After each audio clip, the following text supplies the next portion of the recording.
시작해 봅시다. 오늘 제가 영상을 좀 찍게 된 배경이 여러분들한테 좀 공유드려야 될 기업 경영에 있어서 제일 중요한 재무제표에 대해서 좀 얘기를 좀 드리려고 합니다. 그냥 말이 막 재무제표라 그러니까 어렵다 막 그럴 수 있는데 기본적으로 이 기업을 경영하면서 재무제표를 몰라버렸을 때 돈이 앞구멍으로 들어왔다가 뒷구멍으로 다 빠져나가는 경우가 있어요. 그리고 구체적으로 내 사업 계획을 세울 때도 이 재무제표라는 거에 대한 이해도가 되게 되게 중요합니다. 그래서 여러분들에게 지금 시점에 이 재무제표에 대한 것들에 대해서 좀 이해도를 높여드리는 강의가 좀 필요하겠다 싶어서 좀 찍게 됐습니다. 그래서 뭐 구체적으로 보겠습니다. 재무제표의 이해인데요.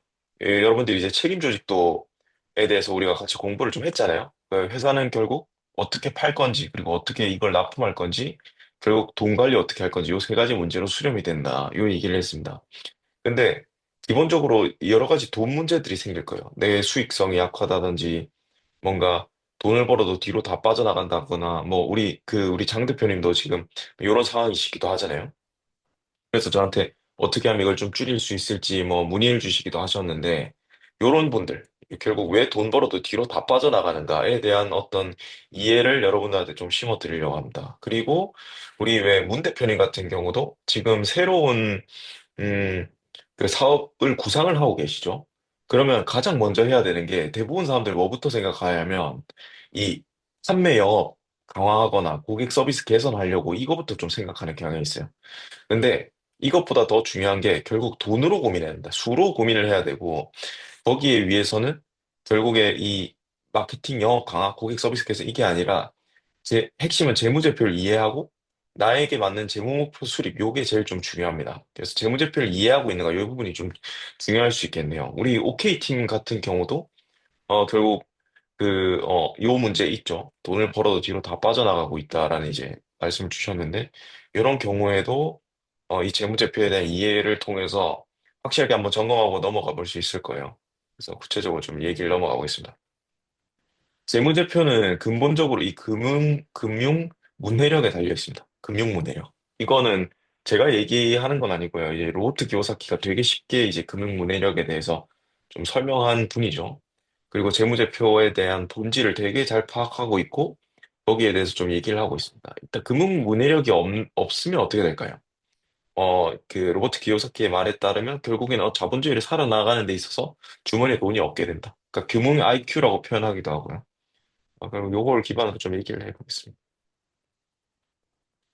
재무제표가 이 금융 문해력의 핵심입니다. 문해력, 결국 책을 읽을 때도 이 글의 의미를 제대로 이해하고 내 삶에 반영할 수 있는가가 문해력이라는 뜻이죠. 그럼 금융 문해력이란 건 뭘까요? 돈을 제대로 이해하고 있고 이 또 현금 흐름을 제대로 관리할 수 있는지에 대한 이제 부분입니다. 그럼 보겠습니다. 이 재무제표란 게 뭔가를 좀 해체를 해보면 뭐라고 좀 보시나요? 딱 핵심은 이 두 가지입니다. 손익계산과 대차대조표. 이 딱 두 가지로 나뉩니다.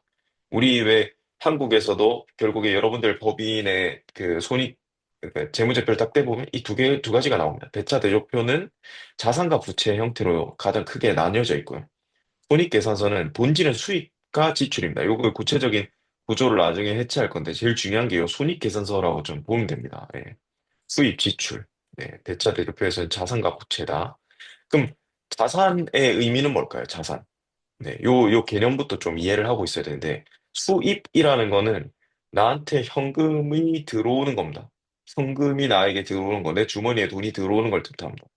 지출은 내 주머니에서 돈이 빠져나가는 걸 뜻합니다. 그냥 무조건 측정 지표는 돈입니다. 현금이고. 그럼 자산은 뭘까요? 자산. 자, 여러분들한테 차는 자산일까요? 여러분들한테 집은 자산인가요? 그걸 딱 측정할 수 있는 기준이 있습니다. 음, 이 자산이 내 주머니에 즉각적으로 현금을 넣어주고 있으면 그건 자산입니다. 근데 즉각적으로 현금을 물려주지 못하고 있다면 그건 자산처럼 보여도 부채입니다. 부채라고 볼 수 있습니다. 이걸 이해하셔야 돼요. 핵심은 현금 흐름에 있습니다. 현금 흐름. 그러니까 제일 강조했던 게 로버트 키요사키도 현금 흐름을 제일 강조합니다. 저도 그 부분을 측정 지표를 항상 보고요. 그래서 여러분들이 어디다가 투자해놨다, 돈을 묶어놨다. 이건 자산이라기보다 부채로 보는 편이 맞습니다. 왜냐? 가장 중요한 건 캐시플로우, 현금이기 때문에 그걸 기준으로 자산과 부채를 이제 결정한다. 나중에 한번 더 짚도록 하겠습니다. 아무튼 재무제표는 손익계산서. 수입에서 지출 뺀 거예요. 그게 손익계산서입니다. 예, 그리고 대차대표는 내가 자산과 부채를 얼마나 가지고 있는지를 본다. 이렇게 보면 됩니다. 그리고 사업을 할 때 우리 회사가 가진 기술력이나 미래가치 뭐 이런 것들이 크게 중요하지가 않아요. 이거 왜 제가 문 대표님한테 되게 설명을 많이 드렸던 것 같은데 수로 말씀하셔라. 수로 이야기를 하셔야 된다. 요 얘기를 드렸던 게 미래가치 이런 것보다도 은행이라든지 결국에 우리가 비즈니스를 하는 사람들은 결국 재무제표입니다. 재무제표. 수를 봅니다. 그리고 이 수를 읽지 못하고 수로 얘기하지 못하면 금융문맹이라고 볼 수 있어요.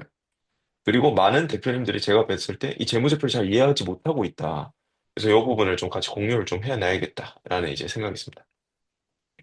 그래서 구체적으로 이 재무제표에 대한 해석을 좀 해볼게요. 이 금융문해력을 관통하는 단어는 딱 6개가 있습니다. 그러니까 수입, 지출, 아까 얘기했죠. 현금을 나한테 넣어주는, 현금이 나한테 들어오는 걸 수입이라고 합니다. 쉽죠? 지출, 내가 나한테 현금이 빠져나가는 거고요. 그, 그, 자산, 주머니에 돈을 넣어주는 걸 뜻합니다.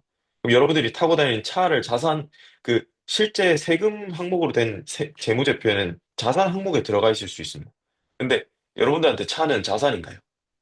그러니까 저는 아니라고 봅니다. 감가상각이 무조건 시작되고, 사자마자 일단 돈을 잃고 시작하는 거죠. 그리고 돈을 빼가죠. 유지관리비부터 해서 월 납입금이 이제 존재하고, 네, 각종 것들이 빠져나가죠. 그런 의미에서 차는 부채입니다. 네. 근데 차를 자산이라고 생각하는 케이스들이 되게 많이 있죠. 그럼 여러분들이 살고 있는 집은 어떨까요? 집은 자산인가요? 이게 미래에 가격이 오른다고 생각하니까 자산으로 여기실 수 있습니다. 하지만 그건 자산이 아니라, 어, 부채입니다, 부채. 왜냐? 여러분들한테 실제로 캐시플로우, 현금 흐름을 만들어내 주지 못하고 있기 때문이에요. 네. 그런 의미에서 가장 중요한 건 그겁니다. 여러분들이 목표로 세워야 되는 거는 내 시간과 에너지를 들이지 않더라도 끊임없이 현금 흐름이 지속되는지가 부에 대한 기준입니다. 결국 우리가 사업을 하는 거에 목적을 다시 짚자면 사업도 결국에는 내가 자산을 소유하는 거여야 합니다. 그러니까 여러분들의 시간과 에너지를 들이기보다 하나의 구조와 시스템으로서 내 주머니에 돈을 넣어줄 수 있는 구조를 가지는 거. 이게 자산의 형태라고 좀 볼 수 있을 것 같습니다. 그리고 부채. 비록 가치가 올라가더라도 주머니에서 돈을 빼가는 거를 모두 부채라고 얘기합니다. 현금 흐름을 만들어내지 못한 거예요. 가장 중요한 건 이제 현금입니다. 현금. 캐시가 나한테 들어오는가, 캐시. 그리고 흐름은 이 모든 현금 흐름이 수입과 지출, 자산과 부채를 결정합니다. 예. 제가 적어놨습니다. 가장 중요한 건 현금 흐름이다. 어떤 것이 수입, 지출, 자산, 부채인지를 결정하는 게 현금 흐름이기 때문이다. 라고 제가 적어놨습니다. 요 6가지 개념을 되게 심플하죠. 요거를 잘 이해하고 있는 게 중요하고요. 그다음 구체적으로 여러분들이 사업을 시작할 때나 돈이 내 뒷구멍으로 다 나간다거나 뭐 그런 경우에 항상 이 재무제표를 깔아놓고 이 재무 목표부터 설정을 해놔야 됩니다. 예. 항상.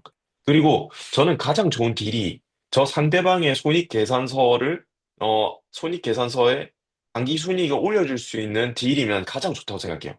우리 문 대표님이 지금 카자흐스탄이라든지 각종 곳들이랑 어떤 계약을 하고 있죠. 또 왜 우리 보험을 설계하시는 분들도 결국 저 사람의 어떤 손익계산을 아껴줄 수 있다. 그러니까 손익계산에 당기순이익을 올려줄 수 있는 부분으로서의 제한이 짱입니다. 그럼 제안서 2장으로 끝날 수 있어요. 기존 너의 손익계산이 요거였다. 근데 내가 컨설팅 해주면 당신의 손익계산서가 이렇게 된다. 그럼 손익계산서 어떻게 표현할 거냐 이런 문제가 있죠. 그거 좀 설명하겠습니다.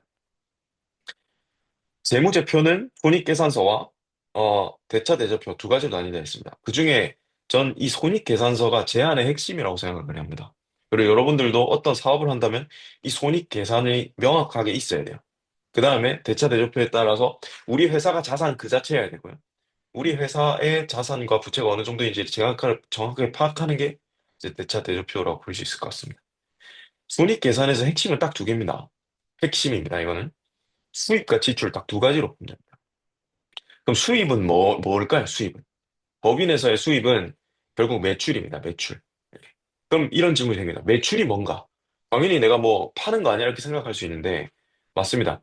결국 상품 가격 곱하기 팔린 수라고 볼 수 있습니다. 상품 가격 곱하기 팔린 수. 왜 이렇게 용어를 정의해 나가냐면, 용어 정의가 다르면 여러분들이 매출에 대해서 파악하는 게 저랑 생각이 아예 다를 수가 있어요. 그럼 컨설팅이 안 되고 상대방한테 제안할 때도 구체적이어지지 않습니다. 그래서 요 부분이 이 매출은 상품 가격 곱하기 팔린 수다라고 봤을 때, 그러면 이 상품이 무엇인가? 상품 가격할 때 상품과 가격으로 나뉘겠죠? 그럼 상품, 이란 뭔가? 라고 했을 때 상품은 가치입니다, 가치. 그래서 우리 이 상품 가격을 설정하기 위해서도 이 명확하게 어떤 가치를 주는지 이 상품이 가 있어야겠죠? 거기에 대해서 여러분들 이 가치를 만들어낼 수 있는, 그 질문법을 제가 드릴 겁니다. 결국 가치는 손익계산서의 수로 표현이 돼야 됩니다. 이거 진짜 중요한 개념이에요. 가치는 수로 표현이 돼야 됩니다. 여러분들이 아껴주는 것들이 모두 다 수로 표현이 돼야 돼요. 어떤 거 있냐면 내가 제안하는 상품이 사람들의 돈을 벌어다 주거나 아니면 돈을 아껴주거나 제 컨설팅도 그렇죠. 여러분들가 돈을 벌어다 주거나 돈을 아껴주거나 시간을 아끼게끔 해주거나 수고를 피하게끔 해주거나 신체적, 정신적 고통에서 벗어나게 해주거나 사회적 지위나 인기를 높이거나 더 사랑을 받게 해주거나 이런 정성적 가치도 추가가 될 수 있겠죠. 하지만 이런 것들이 다 요 수로 표현이 돼야 돼요. 수로. 네. 성결 위생을 강화하는데 이게 어떻게 될 수 있을까?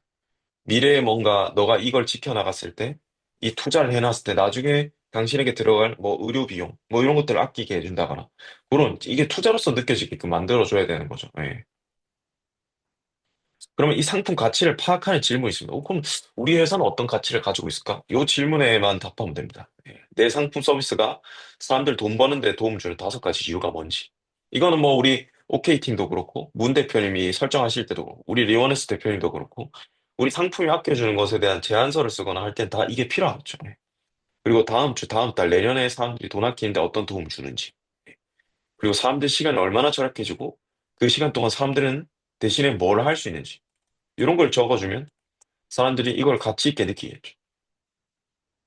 또 서비스나 상품을 위해서 사람들이 더 이상 하지 않아도 될 일이 뭔지, 수고를 어떻게 덜어줄 건지, 또 내가 어떤 신체적 고통을 없애주고 이것이 사람들의 삶과 비즈니스에 어떤 의미인지, 네. 그리고 내 상품 서비스가 정신적 고통이나 걱정을 어떻게 없애주는지, 예. 더욱 사람들을 편하게 만들어줄 3가지 방법. 주변 사람들의 부러움이나 사랑받는 데 어떤 도움을 주는지, 예. 어떤 이유로 더욱 사회적 지위가 높아졌다는 느낌을 받거나 인기를 얻게 됐는지, 내 상품과 서비스가 더욱 청결하고 위생적인 삶을 좀 더 쉽게 이루는데 어떤 도움을 주는지. 요걸 꼭 숙고해서 저랑 이야기를 하셔야 된다. 네. 이 사업 계획하는데 손익계산서를 짜는 데 있어서 가장 이제 중요한 부분이죠. 상품 가치를 파악하는 일. 네. 그리고 이게 잘 생각이 안 나면 이걸 생각해 보세요. 사람들이 꼭 해결해야 되는 문제가 뭔지에 대해서 한번 생각해 보고 이걸 어떻게 해결할 수 있을지를 한번 생각하는 과정 중에 이게 나올 수 있습니다. 그러면 내가 파는 상품에 대한 프라이드나 확신이 더 생기실 거예요. 이거 할 때. 네. 그리고 이게 서 있어야 구체적으로 가격을 설정할 수 있습니다. 가격의 본질은 결국 가치에서 옵니다. 가치에서. 영업 잘 못하시는 분들의 이 특징, 물론 뭐 저보다 영업을 더 잘하시는 분들도 많이 있지만, 영업을 할 때 핵심이 가격에 대해서 딜을 보려고 하면 안 된다는 거예요. 그게 아니라 이 사람한테 구체적으로 이게 가져다 줄 가치에 대해서 조금 더 상기시키는 게 훨씬 중요합니다. 안 그러면 가격에 대해서 내고가 들어온다는 거예요. 네. 그런 부분에서 가치를 좀 더 얘기를 해줘야 된다. 저 같은 경우는 그렇습니다. 저한테 수수료에 대해서 얘기할 때 처음부터 수수료에 대해서 얘기하지 않습니다. 어떻게 얘기하냐? 저는 자금 조달이 주 업무 중에 하나이기도 하니까 어, 정부 자금 조달을 해서 이 기업의 주식 자체를 뺏기지 않으면서 기업의 가치를 밸류업할 수 있는 가치에 대해서 설계할 수 있는 걸 얘기를 합니다. 그럴 때 저한테 주는 수수료보다 훨씬 더 본인들의 어떤 그 본인들이 주식을 뺏기지 않는 잃게 되지 않는 어떤 비용에 대해서 상기하게 만들면서 오히려 제 수수료가 합당해 보이고 그런 이제 효과를 가져오는 거죠. 실제로 그렇고요. 네. 그래서 이거는 대표의 목표 설정에 따라서 이 가격 설정이 좀 달라집니다. 이건 이제 다음 시간에 좀 얘기하는 걸로 하고요. 그랬을 때 결국 법인을 키워나가는 거에 대한 목적인 본질에 대해서부터 좀 얘기를 해야 돼서 이건 좀 다음 시간에 좀 얘기하게 될 겁니다. 우리 회사가 엑시스를 할 건지, 아니면 구체적으로 나한테 있어서 캐시플로우로서 작용하게 만들 건지, 아니면 부동산이랑 엮어서 나한테 조금 더 큰 현금 흐름을 가지고 오게끔 만든다든지, 그런 목표에 따라서 결국에는 이 달라집니다. 예, 가격이란 건지. 그래서 이건 다음 시간에 좀 얘기하는 걸로 하겠습니다. 결국 다시 본질로 돌아올게요. 손익계산서의 핵심은 2가지다. 수입에서 매출. 매출은 상품 가격 곱하기 팔린 수로 측정할 수 있다. 요거에 대한 목표가 있어야 된다는 이야기입니다. 그럼 문 대표님 이 영상 보시면서 요거 적어 놓으셔야 돼요. 제안서를 쓸 때 우리한테 있어서의 매출 목표가 명확하게 정해져 있어야 돼요. 이게 없으면 제안서를 쓸 수조차 없어요. 왜냐면 우리가 돈을 얼마 벌 건지에 대한 계획조차 없는데.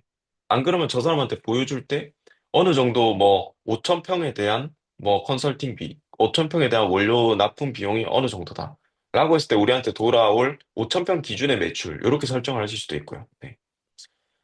그리고 이거는 법인에도, 포함이 되지만, 여러분 삶에 있어서도 결국 이 수입이라는 거는 총 세 가지 기준이 있습니다. 첫 번째는 일반 소득이고, 일반 소득은 여러분들의 시간과 노동을 갈아 넣어서 들어오는 소득을 얘기합니다. 여러분들이 영업을 하든지, 아니면 여러분들이 뭐 회사에서 일을 해서 급여를 받는다든지, 이런 건 일반 소득을 뜻합니다.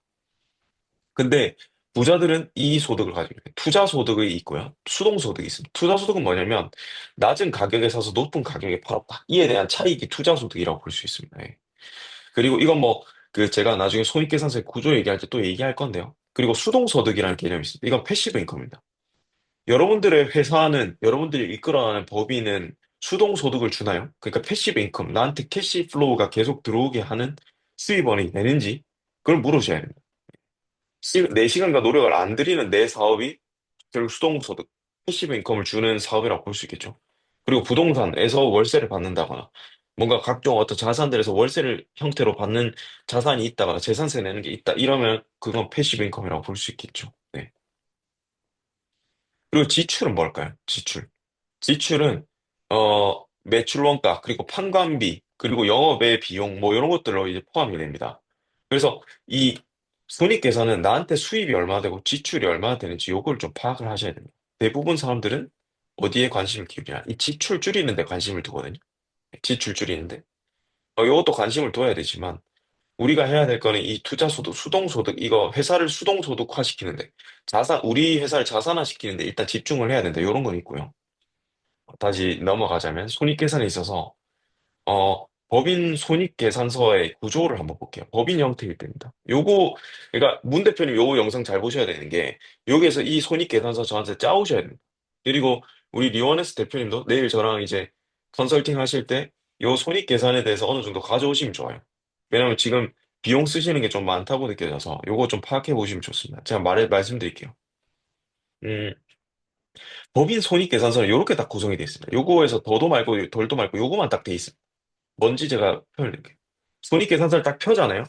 그럼 메뉴에 매출이라고 있습니다. 예, 매출. 이게 뭐 상품 매출인지 제품 매출인지, 내가 그 도소매를 해서 상품을 떼다가 팔았어. 그러면 상품 매출로 뜹니다. 내가 상품을 팔아가지고 얼마 매출, 현금 흐름이 내 법인에 들어왔는지가 되고요. 내가 만약에 제조업을 한다. 그럼 제품 매출이 될 겁니다. 서비스업을 한다. 그럼 제 서비스 매출이 되겠죠. 네. 뭐 부동산을 팔았다. 그럼 부동산 매출이 되겠죠.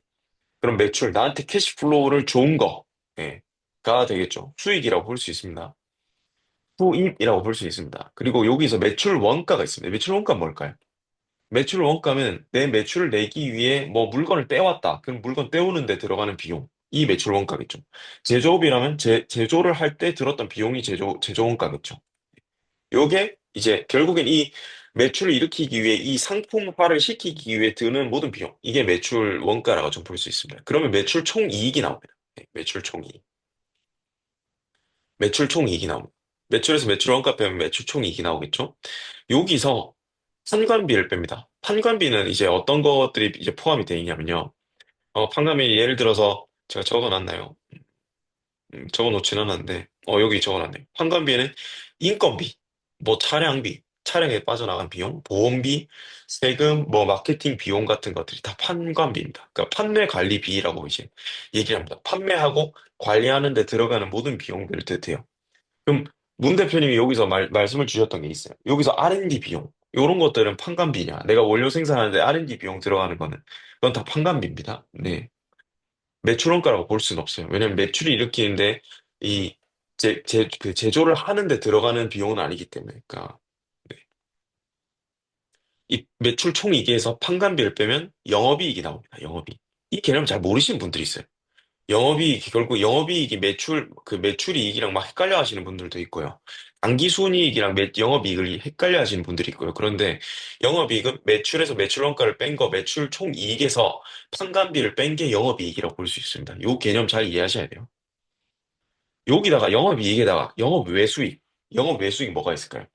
예를 들어서 아까 얘기했던 투자소득이라든지, 예를 들어서 우리 회사가 예를 들어서 법인을 이끌어 나가는데 뭐 부동산을 샀었는데 요걸 다시 그 시세 차익을 보고 되팔았어.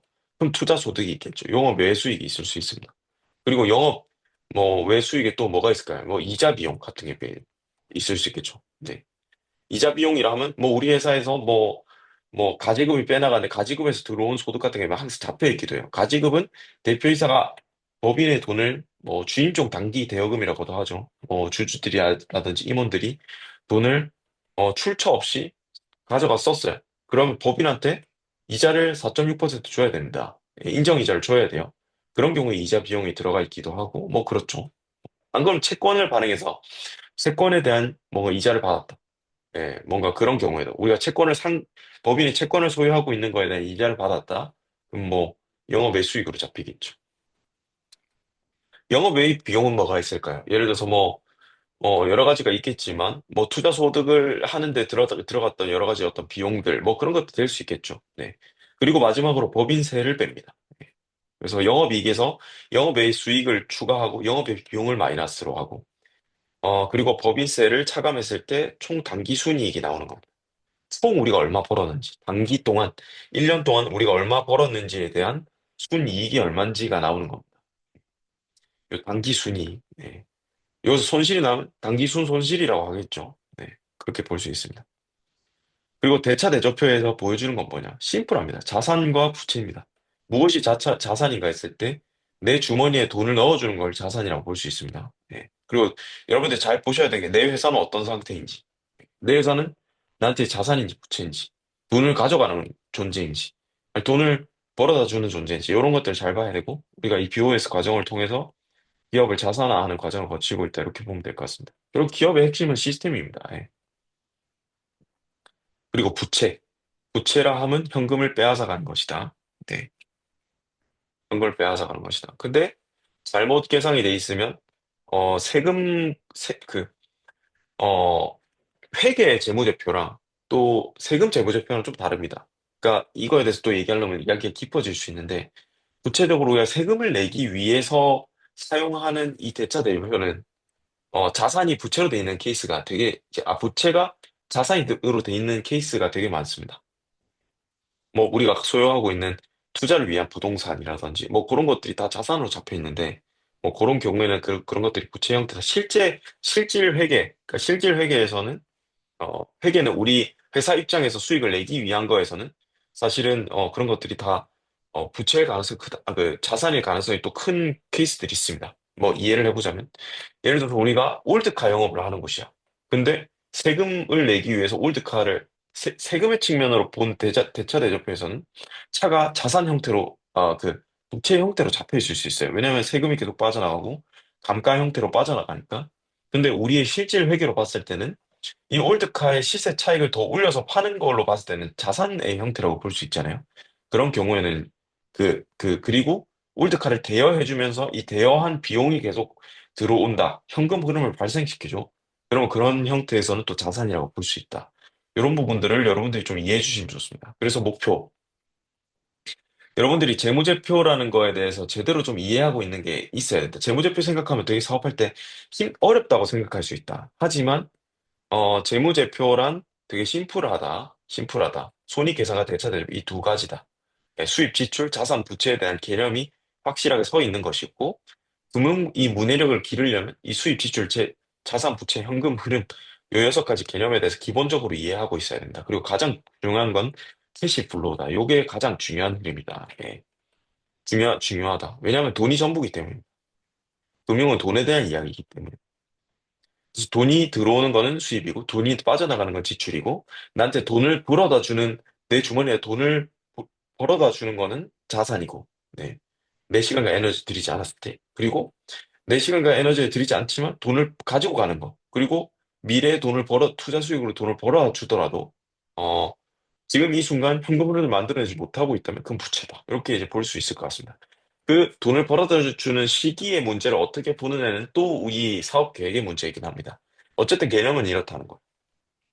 그리고 우리 문 대표님은 이 영상 끝까지 보시고 이 법인 손익계산서의 구조에 대해서 잡아오시길 바랍니다.